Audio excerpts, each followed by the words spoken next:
My name is Jeremy Gage, and welcome to the Draw Your Dice podcast. This is an educational show involving all things tabletop role-playing industry. Listen alongside me as we hear from creators, entrepreneurs, and supporters about their personal best practices, principles, and philosophies. I encourage anyone from the budding game designer to a seasoned publisher and everyone in between to sit down with us and enjoy today's episode. Hello, everyone. Welcome to the Draw Your Dice podcast. My name is Jeremy Gage, as you heard in the intro, but as always, the show is never about me. It is about who I have brought to you today, and I have brought back a guest. Again, it is the year of the alumni of the DYD show. You know them. You love them. I'd like to welcome back Will Jobst. Hey, it's so great to be back, Jeremy. How's it going? It's so great. Look at this spacious podcast we're in again. Yes. It's so great to see you here. It's so great to physically see you in a digital format. If you had to imagine DYD as a physical space, what are you seeing? Kind of lofted ceiling, formerly, a factory. There's some exposed brick. It used to be an awning kind of situation. Those are all good. And I also think, like, if we're talking camera style or cinematography style, I definitely think it's like a History Channel documentary energy. Like, nice. The camera's just a little bit older. It's not quite the, like, bro video essay. Like, there's this tracking shot that's constantly happening back and forth. And there could be some live reenactments of, epiphanies or playtest moments. Or I was recently searching for a new kind of that era History Channel, Discovery Channel garbage to watch that wasn't about, for example, finding Nazi gold, which a lot of the programming is extremely concerned with. And it was something that I think is Canadian. I'm kind of getting all my Canadian content in since last time we spoke. But I moved almost a year ago, a little over a year ago. So I think we talked right when I moved. And so, I was still figuring out the milk bag situation then, all this kind of stuff. But the show was called The Naked Paleontologist. And whoa. I was so excited by that title for lots of reasons. I imagine this guy, this like University of Toronto dusty professor, wearing nothing but one of those tactical kind of khaki vests with pockets filled with like little dusters and stuff. And I watched enough to see that he wasn't naked, and then I stopped watching. Perfect. That makes sense to me. It's the only reason I ever watch anything, honestly. To see if it becomes a Naked and Afraid kind of scenario. Yeah. Have you? If it doesn't, I turn it off. Have you watched Naked and Afraid? No. I haven't either, and I have lots of ideas about what it could be about. I know it's like we're on an island and we're naked. But I just started rewatching Lost again, and they really wear the hell out of those clothes. So I think you would find some gear to wear. Yeah. To protect you from skeeters. I just thought about that the other day. I was like, how do survival show people like keep their clothes from being like, I know they're funky, like they probably smell and they're not carrying soap, but like how do they keep them from like growing fungus and shit, right? They're wearing the same clothes like every 5 days. What if you get athlete's foot in the jungle or something? Like, you're fucked. I guess that's called absolutely gangrene. Fucked. Like, it evolves. That's what happens. So did you watch like Man vs. Wild with Bear Grylls or Survivor? No, Man? But we watched the show Alone, which is like the competition one. Oh, I guess they're all sort of competition ones. That's what I've watched. Yeah, I watched like the golden age of that like Discovery Channel. There was also one where there's Survivor, obviously, and there was a show about they put you in a like pseudo post-apocalyptic situation and in a warehouse, and they're like, okay, everybody, you have to rebuild society. You're a chemist. I do remember that. You're an accountant, and it was called The Colony. This show had really good game design in it. Like, I remember there was one big event where they would have a local group of raiders, like fictional raiders, come and destroy their shit. And I remember that was the most exciting thing I'd ever seen. Like in the colony when the raiders come and knock over like their coffee extraction station or whatever. But wow, for like things like Les Stroud's Survivor Man and Bear Grylls Man vs. Wild, it's like two totally different, you know, ethos for how to survive, because Bear Grylls will show you what to do but won't actually do it. Like his whole thing that he was actually faking it. And so people would go to the locations that he went to. He'd be like, now I'm not going to do a British impression because he is like Her Majesty's equivalent of a SEAL, like a Navy SEAL, and I don't want him showing up, so I'm not going to impersonate him. Where they would just go to the crag that he scrambled over and then just pan over and show that you could just clearly walk around it. It would be totally fine. And there is, he'd be like, and I made it. Oops, I did the voice. He did a show where he did like Man versus Wild, but like, you know, situations that you might find yourself in a city. So he's like, here's how you escape rave when something goes wrong. And it was just Bear Grylls kicking it in this rave, and there's, you know, strobe lights and heavy house music. And then he showed me how to get out of the club. So I've got training getting out of the club, you know. I can go to any city in this country, or really the world. Maybe all raves are the same. It's all boots and cats, you know. Yeah. That. Will plur, baby. Real That's quick, plur. Peace, before we love, get too unity, far away and from respect. Opening of this, could you, just in case someone's listening to this episode for the first time and doesn't know who you are and why we're having so much fun, we just give a brief introduction of who you are and how people can find more out about you on the internet. Yeah, I'm Willie Ups. I'm a survivalist and a wildlife expert, and I wear the dusty vest. I'm Willie Ups. I'm a game designer and publisher based in Toronto, Ontario, Canada. I do work with Good Luck Press, making games like TORQ'd and Black Mass. TORQ'd I talked about on this podcast last time I was here. In partnership with Seb Pines, we make boutique role-playing games. And I have a super radical creative relationship with Adam Vass, where we, about yearly at this point, make interesting, strange story games, the last one being Campfire, which is an anthology horror game. I'm also like full-time in games, so I'm one of those. You go to the saloon and see the wanted posters of the full-time game designers, and they all look crusty as shit, and their fucking bounties are like, you know, 45 new union dollars or whatever.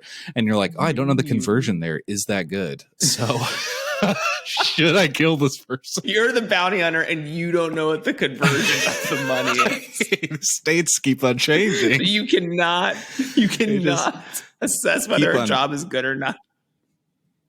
Yeah, you gotta Google it. As I do, my most frequent Google is like, what is $10,000 in $1980? But yeah, I also am a RPG editor. I edit a ton of games and am available to hire for your next one. And I just, you know, as an indie game designer, I do it all, as you know, as you got to do. And I do the Brain Trust podcast with Adam Vaz, and I help run the Brain Trust Discord, which is a designer community full of, you know, excellent weirdos making evil little games. Someone just joined and was like, I make evil little creatures in evil little places. So that is how I feel about it. They awesome. Put it perfectly. Yeah, that's very good. You also do music too, right? Yes. That's my thing. That's not the main monetized hobby, right? As this is RPGs, I've had to like, you know, learn what the things I love to do are that it either would be, if I did it for money, it would have to be stuff that I loved, or I just don't touch it. So music, something I studied in school. I'm a jazz musician and other things. I play bunch of instruments like guitar and bass and drums and keys, but I love music. What can I say? This is a weird scene to be, you know, a huge music lover and music player, but when you find, you know, those folks in the scene that do it, you get this secondary connection that's just so nice. I mean, we, a lot of people, I don't know how you feel about it, probably good, but, creating atmosphere for your, trad adventure RPG game or whatever you're playing, like music is important and people love soundscape stuff. I know there's that, what is it called? I think it's called tabletopmusic.com, but that guy that just like lets loose an entire huge soundscape you can play with. People love that. I don't think they talk about it that much.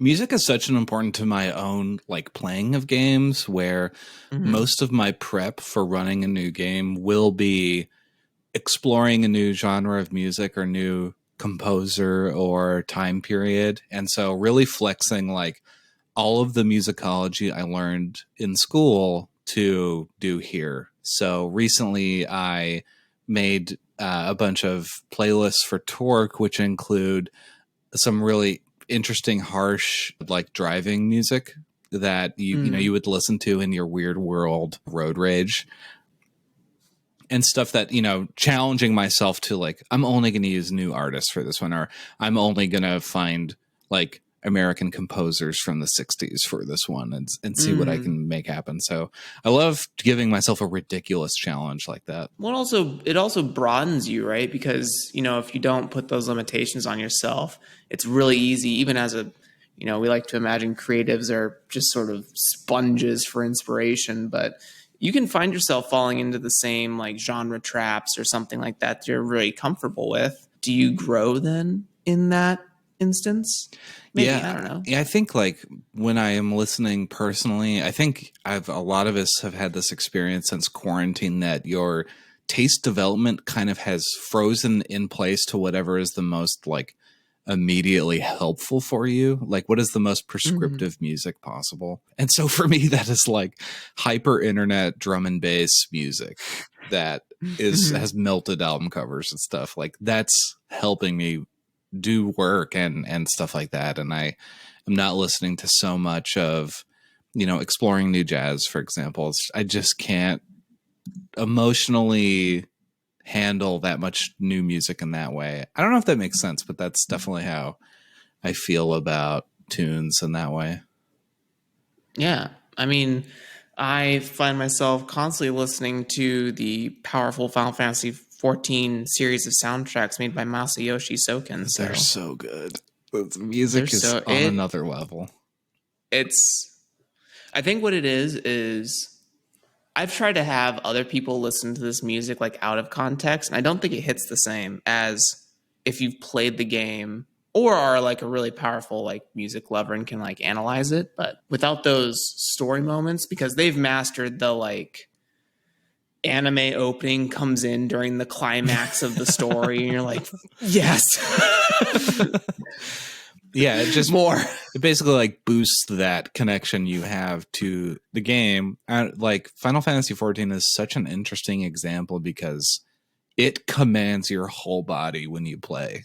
And in a way that's like, I feel exhausted after playing. I have just started playing for reference, so I don't know what kind of full body training Jeremy has done or what the regimen looks like. I'm working up. But it just really blows your hair back when you are focusing on this new content that has beautiful visuals and the music is tailor-made for it and the sound design is working in a beautiful way and it all culminates together in a what's the German word for like full 360 experience? You know what I'm talking about? No. Okay, I'm gonna look it up. Sure, let me Google it though. Yeah. Seb's gonna be mad. They're not here right now. They told me that once tabletop designers learn about this phrase, it's all over for us. 360 German experience. Maybe that's not the right. No, it's a German word. It's a German word. It's like total experience. Wait, hold on. This is going to be edited, so we hanging out for this content. I will definitely edit this piece. Deutschwell? Oh, okay. Hold on.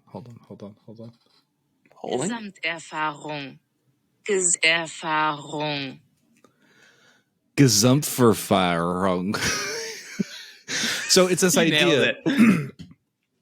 That German G word correlates to this idea that you can have a 360 art experience, which means it's total art. So like I described with Final Fantasy earlier, it's something that commands every sense and engages every type of art.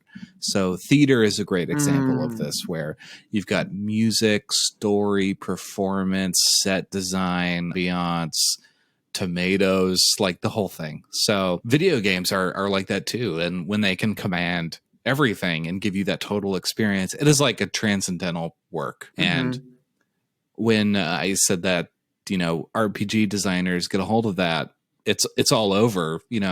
What are we going to see? What are those 360 experiences? What's total? Is Alice is missing? Is that a total game? Yeah. Ooh, yeah. Is the zone a total game when you're playing it in the dark? Yeah, stuff like that. I mean, is D&D a total game when you're in the basement playing for your first time? So it's us as makers of particularly authored games.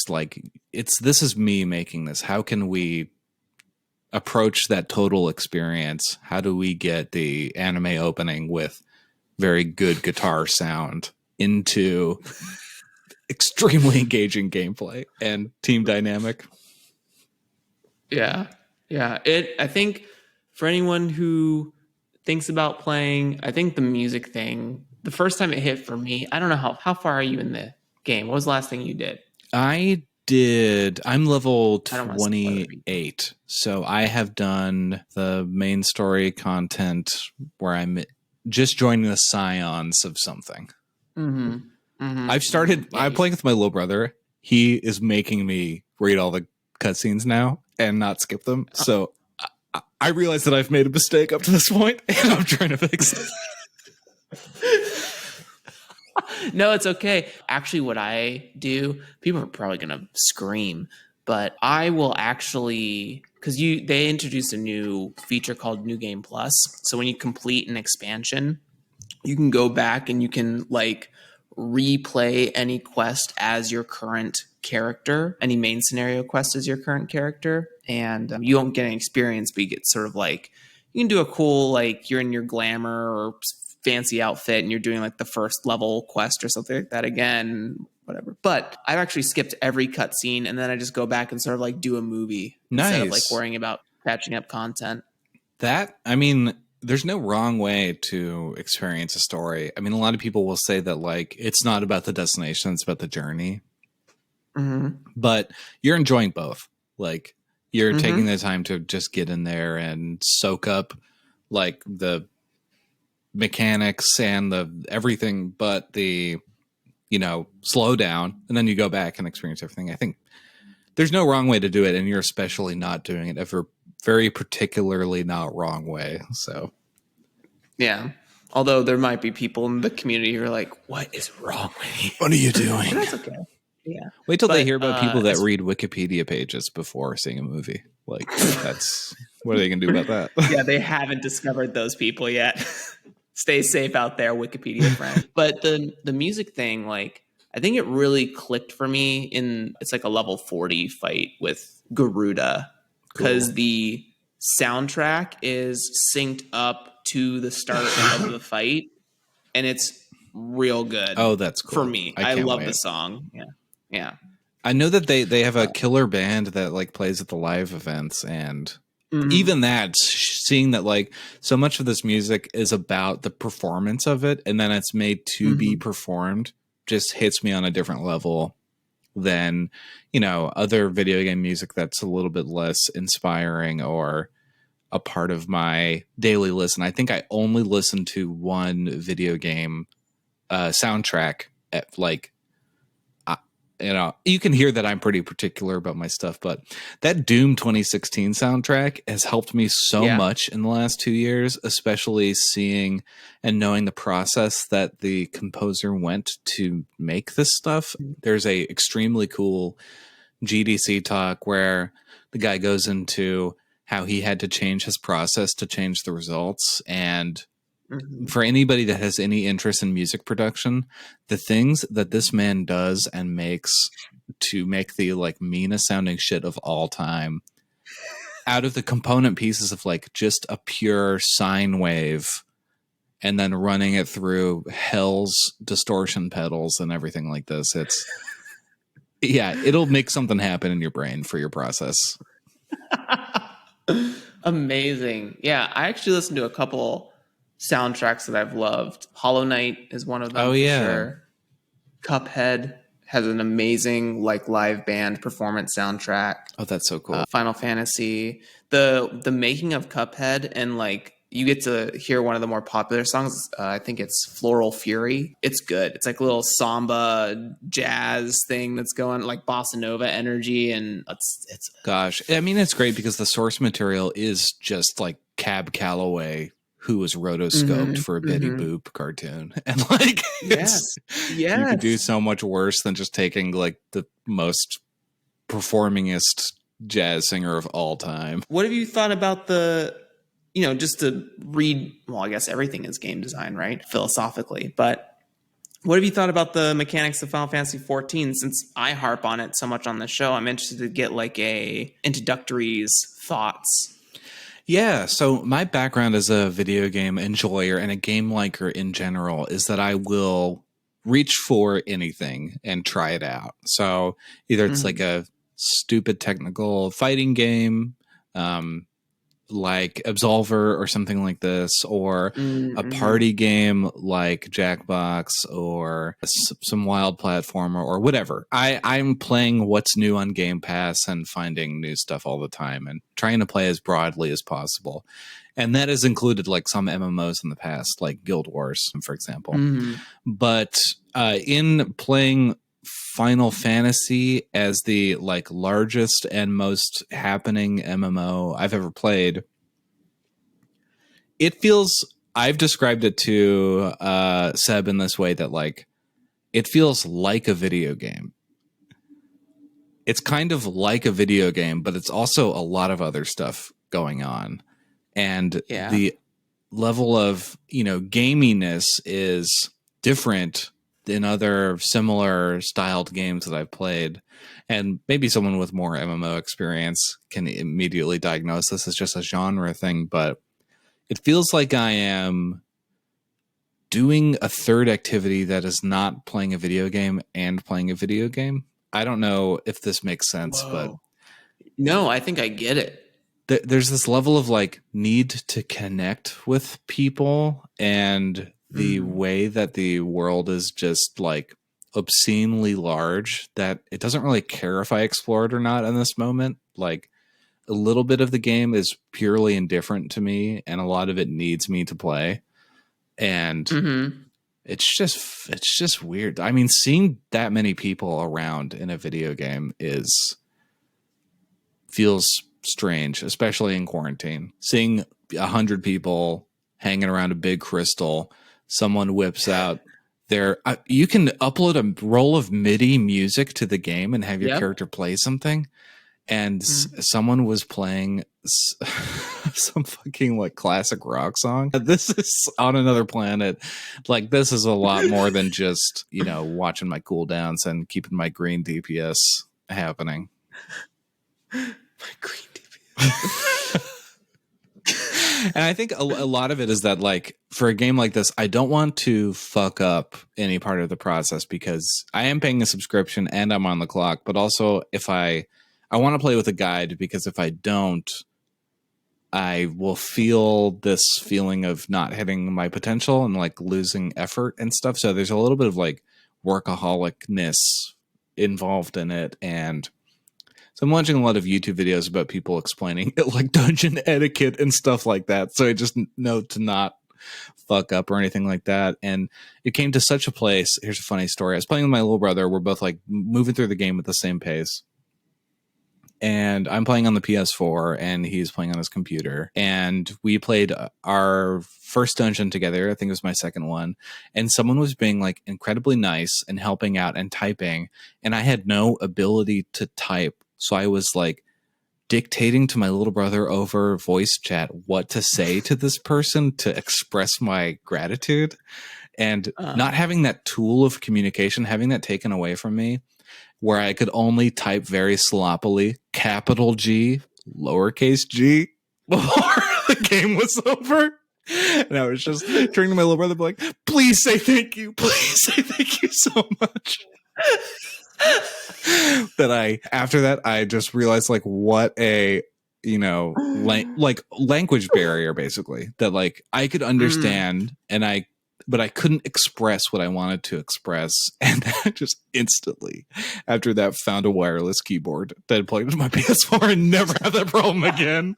Because it was like so not humiliating, but it was like, I bet a lot of people have this experience where you want something to happen and you just lack the ability to express it. And in the immediacy, because I know this person's about to go away forever, back to their home server named after like a cigarette company or something like that. And that's the one I'm on. And they go back to Camel Red, and I just don't want to be rude. And that rudeness is way more important when the only way to communicate, it made me think about like, well, what am I saying about myself and the way I think people communicate rudely? Is that actual rudeness, or is your like quickness to ameliorate and please people online a failure of communication, or is an expectation that you need to provide so much more emotive content to seem not rude in this game that seems to be very, very minded with not non-rudeness? I don't know if there's a word for being not rude. Kind, perhaps. Yeah. I don't know. Yeah. You've been in it for much longer than I have, so I bet you have a different perspective. Well, I mean, the like etiquette and stuff is really fascinating, especially with like the flood of World of Warcraft players in the last couple months. Those people seem bad. Like I've watched YouTube videos geared at World of Warcraft players coming to Final Fantasy, and they're like, "There's no DPS counter. You do not leave a party when there's a new player," and it shows so much how the game design is built for kindness and new players.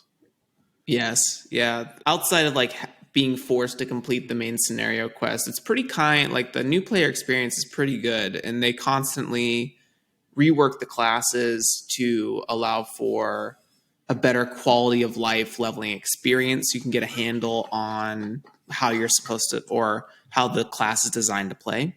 But as far as the etiquette stuff, yeah, I mean, outside of, you can like, I can tell, because I played both. I played World of Warcraft all the way up until Legion, or did I play Battle for Azeroth? I think I did play Battle for Azeroth for a little bit, but with my family. And people are just like, if you don't do it on the first clear, if you wipe a boss or some bullshit like that, or they're just, you get kicked, you're out. You don't have a gear score, you can't play. No. It's like I hate it. The pug experience, the pickup group experience is terrible. Absolutely. Like my brothers and cousins will fucking go all the way in, stay up and play for like 12 hours straight and like get fully geared out. But I'm like a more casual player. So I'm like not quite at item level, and they're running stuff. I'm like, hey guys, play with me. And my cousin's actually one of the worst culprits. He like, well, you're not geared enough, so I can't have you come into this raid. Ooh. Sure, but could you help me get geared? It's like, no. I was like, the MMO experience that. But in Final Fantasy, the game is designed gear-wise to be really easy to gear up an alternate character or to like catch up. Mm-hmm. There's so many catch-up mechanics, which is really like they respect your time as far as like an MMO is concerned, even with a subscription model. For instance, in Final Fantasy, you can probably be like raid ready at max content. This is a spectrum of like being max level on expansion. Yeah. You're not like gated too much. You do have a weekly cap for stuff, but you can be geared for a raid in, I don't know, a week, 2 weeks maybe. Whereas in Activision Blizzard, they will purposefully gate you in such a way that you have to play on time every week for like 8 weeks. So they're milking 2 months of subscription out of you before you're like raid ready. And it's not respectful. It's not respectful of your time. They're trying to nickel dime you at any chance they get. Mm-hmm. And I think what that does is it helps player communication, because that's also the understanding of like, oh yeah, you just need like, I'm not doing too much right now. There's no other like end game content I can do. So let me help out my buddy and help them get like end game content for the next patch release or something. Not only that, but Final Fantasy has so many like other games inside of it. Yeah. You can do PvP stuff and like end game rating. Those are the two like main game ones. But then you can also do like role play stuff. You can get a house. You can do like fashion and find all the glamours in the world. You can unlock mounts. You can do like achievement hunting things.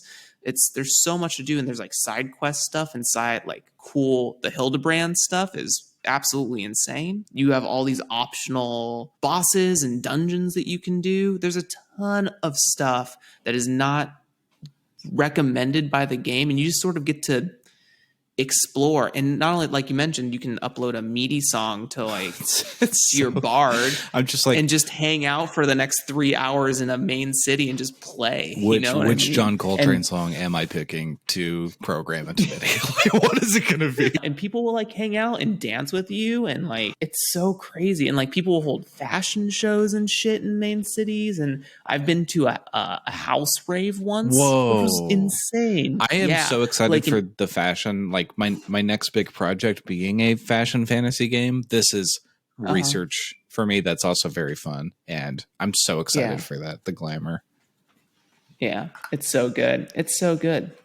Don't throw away anything. Figure out if you want it first and then throw it away. I've thrown away some pieces that I can never get again, and I'm very sad about it. Well, thank you for the tip. That's a hard one thing. I think like when you bring up the social aspect, it makes it clear how, whether intentional or not, everything is designed. So this like way of communicating that your cousin did, that is like prickly for sure. The game incentivizes that. And it takes like, it does put you in this mindset of wasting time and seeing lost opportunity and stuff. And when that comes at the cost of making someone else have a bad experience, that's on the developer. They can figure out that that's happening and change something. And I think a lot of my work is involved with this kind of metered communication and how do we speak to each other. And with games like this Discord has Ghosts in it, or Archives of Alexandria, which both are in Discord has Ghosts in it case, it's a game where half the players can only speak and half the players can only type into a Discord. So those are the investigators and the ghosts. And with Archives of Alexandria, you are two people in a space library trying to get out because there's been a criticality. But you're doing a Wikipedia race trying to get to the same destination on Wikipedia while only being able to communicate several words at a time between rounds. And the rounds get longer and longer, so you have to make more moves without talking to the other person. And these games are about feeling someone else out there and either not having the tools or gaining the tools to communicate yourself to them in that way. And when the like physical media of RPGs is actually just sound waves and my voice, how can we play with this space to extract these different game experiences there? Yeah, they're actually, I don't know if this was Game Maker's Toolkit or Adam Millard, but I watched this game video essay, two different ones about two different games that rely on vocal communication. So in one game, I think you're like dual archaeologists, and it's a 2-player game, and one player is like the archivist. They stay inside like a library. They have a bunch of books or like relics or something like that. And then the other player is the explorer. So the explorer has to interact with the puzzles but has no idea what the clues are to solve them, and then the archivist has to go find the books in their library, find them, open up. It's kind of like a simulation thing. So you open up the book and you have to read like symbols, like you have to agree on what certain symbols look like or what they're called. So you have to create the shared language between the two players. So that was a really cool game. I don't remember the name of either of them. The second one is a game where one character is blind and the other is deaf. And so one character can see the game world and the other character can only hear the game world. And you have to use those together to help navigate your character. You take like a shared character, and you have to avoid like monsters and stuff. And you have to get over to the other side of like this island, which is also really fascinating. That's so cool. And it's just, you can theme that experience so many ways while having this kind of disordered communication that's not as free as we can get, just me and you speaking to each other in person. I mean, here we are talking to each other over the internet, and there's so much that we are not expressing to each other that we might in the same room, whether it's like how we're occupying the space or our faces or the room itself. You know, this beautiful repurposed loft that DYD is held in. This digital loft, baby. Digiloft. Digiloft. I knew it. I definitely, one day, first of all, one day we will shake hands physically. We'll boogie. Nice. We'll go to the house rave. Yeah, we'll boogie, dude. We'll shake hands in game. We'll hug in Final Fantasy 14. Oh my God, I tried hugging with my little brother and we missed each other, and I just started like cleaving into his stomach with my just like scooping out pixels trying to get my arms around this guy. You gotta get the G pose emotes. Oh yeah, gotta do it. Yeah. That's late game stuff. I'm really yeah. We're not worried about taking pictures right now. God, I want to see all of your fight experiences. I love watching people like do trials and dungeons and boss fights and stuff. But additionally, what do you think about like the combat stuff of it, like the combat side of Final Fantasy and sort of like games in general? I've been learning about God of War, Doom 2016, every fighting game under the sun, and many MMORPGs. But like, what are your thoughts on combat in general in games? I love it. I mean, unfortunately, it's the thing that video games can do the best right now. So in Final Fantasy, I'm playing a healer. Thank you. I do have a savior complex. Go out the gate picking that. I just like for it to be about me. Yeah. I would like to be a kingmaker. So that experience is extremely intense playing for the first time, because the controls are just sloppy enough on controller, and I know just enough what to do that I am, if it's a new dungeon for me or if it's a new experience, I am learning the kind of social aspect of combat with the mechanical aspect with my own like input concept. And for healing, my pace is not chosen by me, so I get to be really reactive and anticipate stuff, and so that is really fun. I like that a lot. As far as fighting games, I love playing Smash. I mean, that's one I have the most experience with. I like to play, rush down characters that are really annoying and just go off screen, stuff like that. Love to hear some archetype terminology. Yeah, I think learning about that stuff from a video game perspective is good to just learn how people play and the options that you have. And I think designers like you and Spencer Campbell are really good at kind of problematizing different video game elements and seeing how they play with table aspects, and that stuff is so cool. I think that in tabletop games, there's nothing more visceral, like the headshot equivalent in a tabletop game, your Gears of War, long shot headshot on canals, Gears 1, Marcus Phoenix, baby, active reload. Boomer! Shit, yeah! Anya, they're sinking the city with a giant worm. Yeah. So, sometimes I just remember the Pendulum Wars. I get thrown into a reverie. That feeling of a Gears of War active reload Marcus Phoenix headshot on canals is rolling a D8 for longsword damage. Controversial opinion. Nothing feels as good in an RPG, a traditional RPG, as hitting that D20, hitting that D8. Maybe you roll them at the same time. Maybe you're like one of my players when I used to play D&D. Rolling both at the same time. That is like the most optimism I've ever seen a human being express, rolling 2 hit and damage at the same time. It's like, I live in a world where I must know both at the same time. Yeah. And I'm with you. Yeah, I like that. I like strange tactical games a lot. So TORQ'd is a kind of abstract tactical pack of car racing crash and bashing game that is like equal parts Into the Breach and Grand Prix for the Atari. Like, It is. It's got that going on. I have yet to make a tabletop game with hit points in it, and I'm saving it for something really special. Just saving it for something special. But yeah, I like to be really well played all over the place. So my current thing is playing Chivalry 2 and Hitman. Do you ever play Chivalry 2? I played the first Chivalry, and then I've watched my family play Chivalry 2 for like a little bit. It's extremely silly, fun game.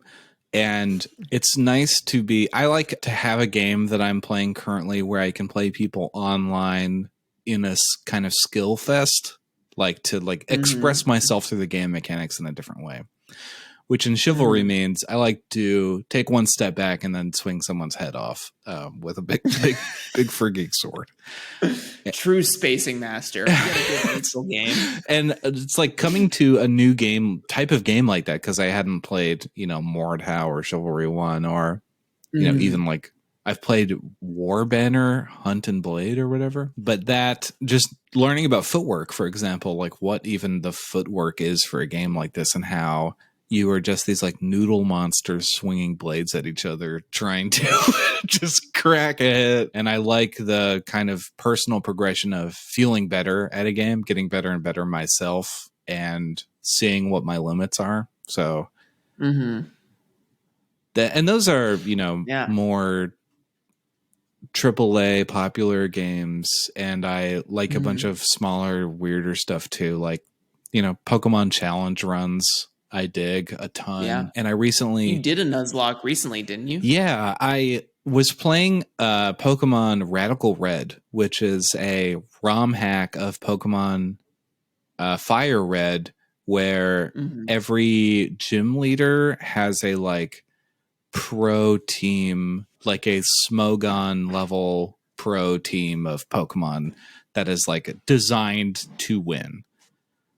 Like they're using mechanics, and I was playing randomizers of that. I'd basically play until my Retroid Pocket 2 like irrecoverably crashed the game. So I would just, get to Misty as many times as I could. And getting inside of those mechanics were really fascinating, and learning, how to draft. Basically, it's like a card game, right? Pokemon has been referred to as a card game before. Yes. It's a deck builder of deck builders where each Pokemon is a deck of cards and you're, whatever. So learning how to draft quickly and well to get to that place was just really fun and difficult, and felt like a huge accomplishment when I was able to beat Misty the first time, because it was just like, reset 50 times. There's no way I can do this other than outplay. And so I have to figure out what is the path I need to take through this fight. That's so fat. The deck builder thing is really fascinating and may have helped me crack something open personally in this moment right now. What you got? Yeah, that's pretty good. So I cracked. I don't know if you watched this episode of the call-in show. Willie Opes is a frequent audience member and sometimes caller of the Tabletop Call-in show with me and Adam Bell. But there was an episode where I sort of talked about how I wanted Umbral Dive to have more party influence. Like I need the party group to matter more. And so we talked about taking the Blades in the Dark crew sheet and actually making it something that like you would use during a dungeon exploration. Like you would have sort of team attacks or skills or something. Oh, that's so cool. I love team attacks as a concept. Yeah. And so what I did 2 days ago was I cracked that open. And I was doing fighting game research, and initially I was like, how do I make each individual class feel like a fighting game play style?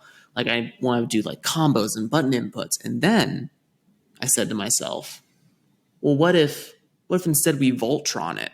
What if instead you have a character play style? So you have a rushdown party sheet.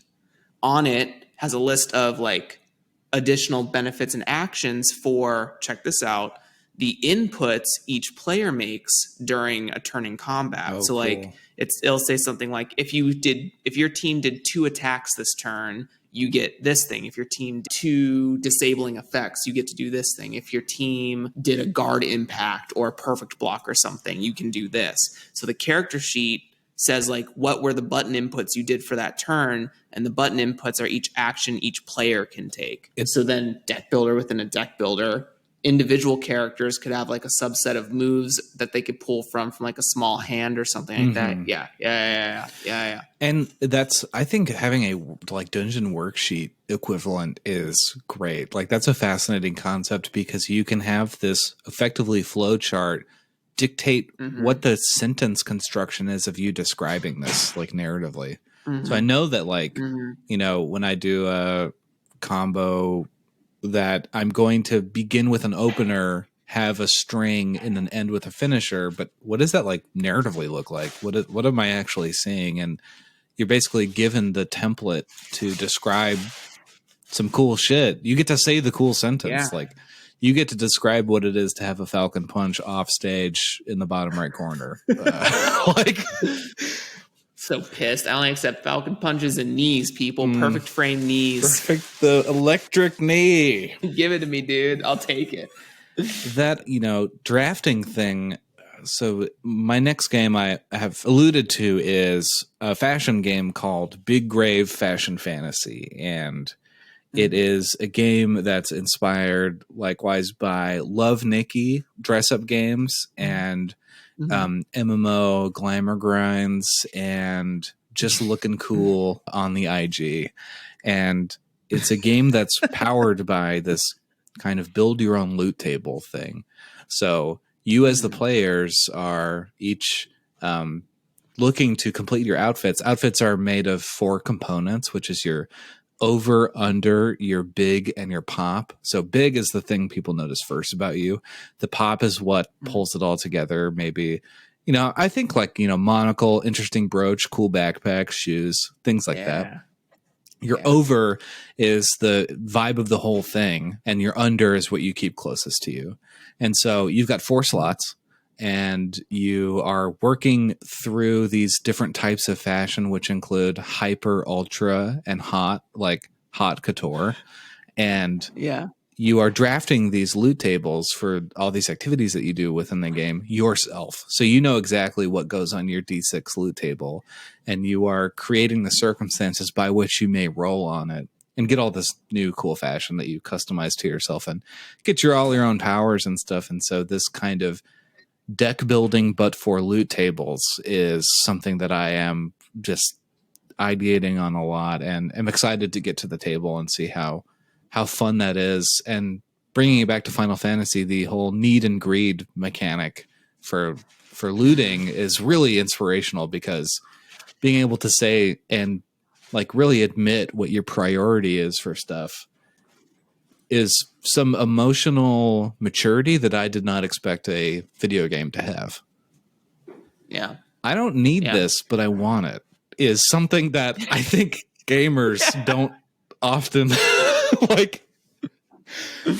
You know, it takes away some frivolousness from playing. Like you become less of a hoarder freak and more of a like, okay, I live in a society actually. Like I can't tragedy of the commons every dungeon I go into.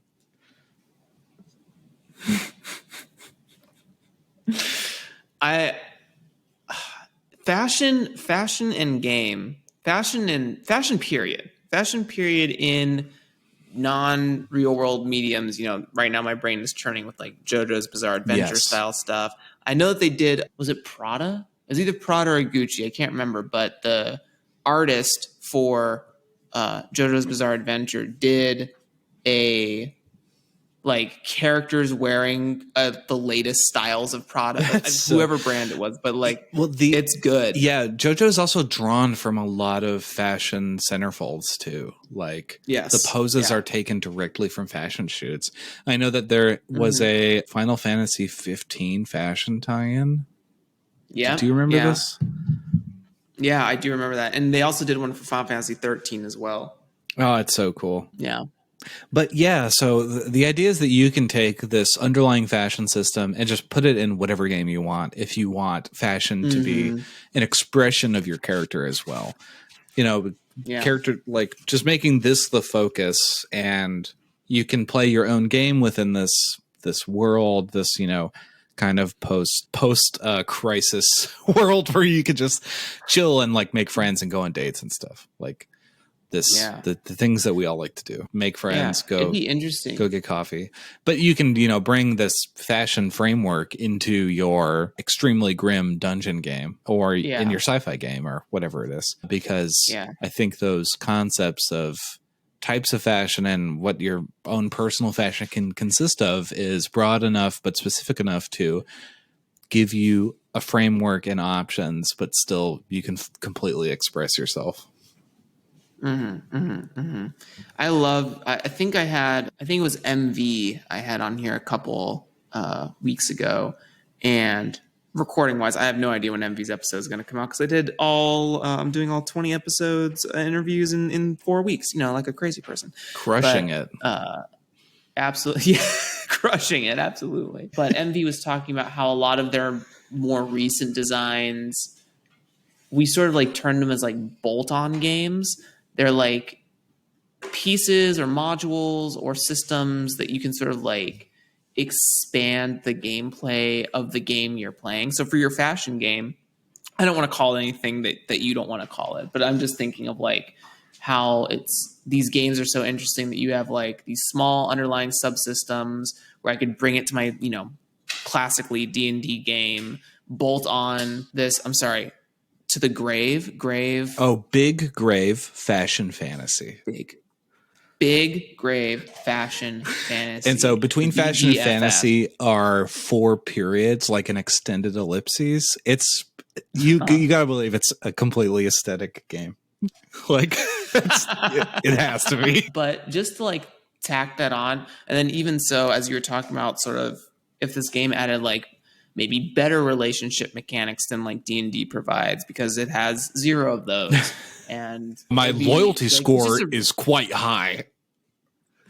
I play with honor. Excuse me. Are you the honor rules? Stat is ripped. I like the honor rules that were introduced in Oriental Adventures. This is my. Oh God, no, no. We're just gonna blip that, but no, I'm kidding. But yeah, it's that's an amazing concept. There was I don't know if they're still doing this. I don't even remember who they were, but when I first joined the Twitter and first got into like the game design Twitter, I saw that someone was trying to make like a fashion book, like cool. A D&D classes fashion concept art book where like you could pick clothing or something like that. You could use it to inspire like shops or like major trade cities or something. Never knew what happened to that. Really cool project. But this is also like, I don't know. It's that 360. We'll be right back, everyone. I had this queued up, ready to go. You would not believe my trigger speed like that.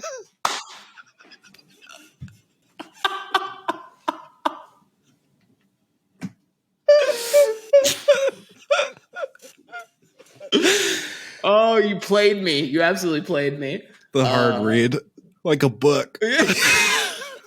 Very good. The mix-up, dude. But it is one of those things where like we do, you classically do the opener, like, hey, describe your character for us. And then that sort of never really gets touched again. You know what I mean? Like, yeah. The classic like OCD&D, give me the full rundown head to toe of like every strand of hair on your body. God, and then never again. What a weird compulsion that is like, okay, introduce yourself, describe to me your physical description down to the toes. Yeah.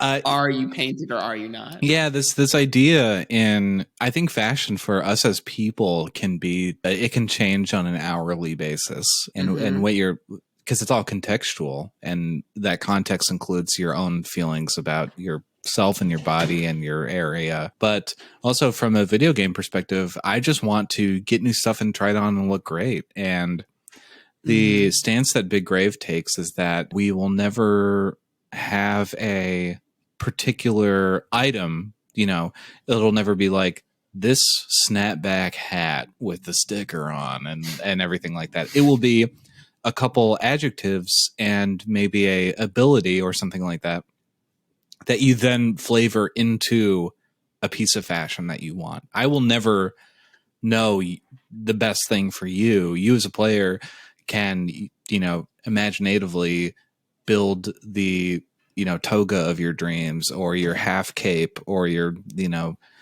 riding boots. I'm describing a very particular person here right now, but just knowing that I don't know the context that you're playing in, and so you get to build that context to yourself. I can give you the framework, and you give me everything else. You give me your money. I need all the fries that you can give me, as Anderson .Paak said in the Bubbling video. Yes. Wow. I just bonded with you a little bit in that moment. That's good. Yeah, very good. That video is so good. Yeah, it's a great video. Yeah. Anderson .Paak is a great artist. He's so good. He is a real Gesamterfahrung in that he does it all, right? The video, the performance, the personality, the songwriting, his own story, his vocal tone, like he's got it all going on. Yeah, he's definitely like our era. Like he's an era success for sure. Like he's going to be talked about for a really long time. Yeah, I think and it's just starting. Like I'm really happy for him that he got to make all those connections for the halftime show this year too. Even though he didn't, I was really disappointed that he didn't get to like rap or anything like that. But Kendrick Lamar got to rap, and I was like, "What's that all about?" Yeah, it's interesting, especially they seemed focused on the kind of 90s goats at that point, and Kendrick as an extension of that scene. You can see that just at even a geographic like Compton extension into the 2020s. But yeah, I mean, with Lockdown, for example, which came out 2 years ago, I mean, I am getting chills even thinking about that song. Like, he is amazing, and he's going to create a canon of music that we'll celebrate forever. And I'm just so excited for that.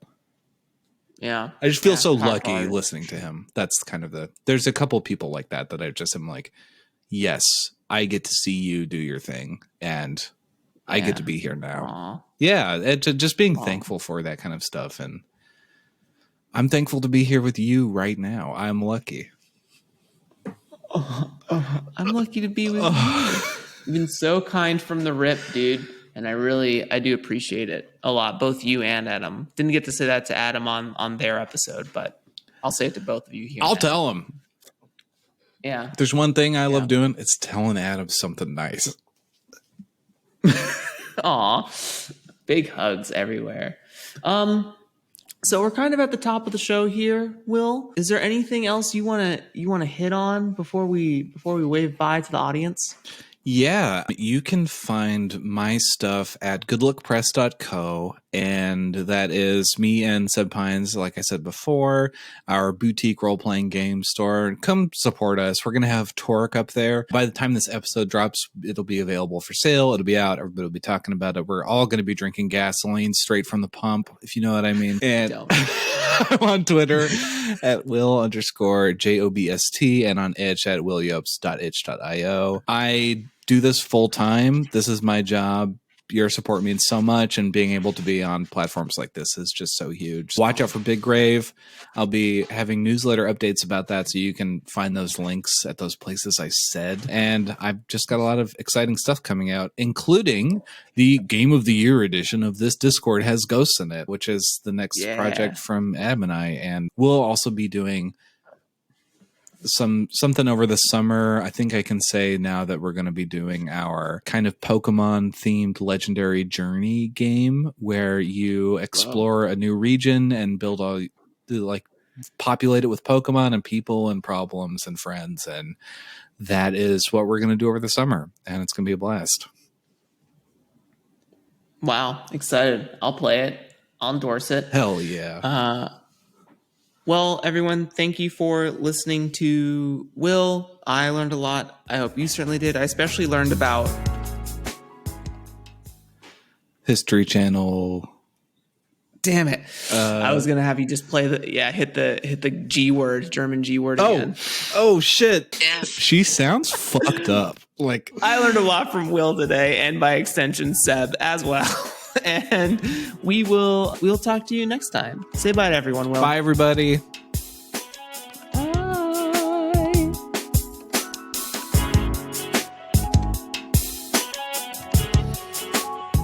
Hey there, listeners. Thank you very much for taking the time to sit down and hang out with Will and I again. We really appreciate it. You can find links and resources down below in the show notes for getting in touch with Will and other content with similar topics. Support Jeremy and the DYD podcast by reviewing the show or joining the community Discord server. Additionally, you can get ad-free early releases of episodes by donating to the DYD Patreon at patreon.com/DYD podcast. Thanks again for listening, and remember that design is a marathon, so enjoy the journey and have a great day.